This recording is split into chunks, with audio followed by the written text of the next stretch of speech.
আচ্ছা আমিও জিন্সি, তো আমি জিন্সিদের কথাবার্তা কেন বুঝতে পারি না?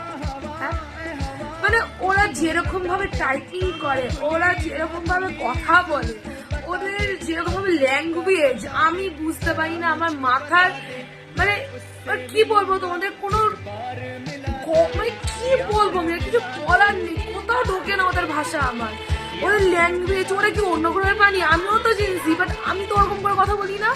ওরা মানে কি অ্যাডভান্স লেভেলে, আমার ওদের সামনে নিজেকে মনে হয় যেন আমি 90s 80s এর লোক। আমার মা বাবার থেকেও মনে হয় আমি বেশি বয়স্ক, আমার দাদুর ঠাম্মার থেকেও মনে হয় আমি বেশি বয়স্ক। ওদের সামনে নিজেকে মনে হয়, আমার নিজের বন্ধু বান্ধবরা আমার সাথে কথা বলে, আমি তাদের সামনে মনে হয় আমি যেন 80s এর লোক। আমি বুঝে উঠতে পারি না কেন, আমি কি একা এরকম লোক, না তোমরাও কেউ আছো যে জেনজিদের সামনে নিজেদের এরকম ফিল হয়? আমি বুঝে উঠতে পারি না ওরা কি ধরনের লোক।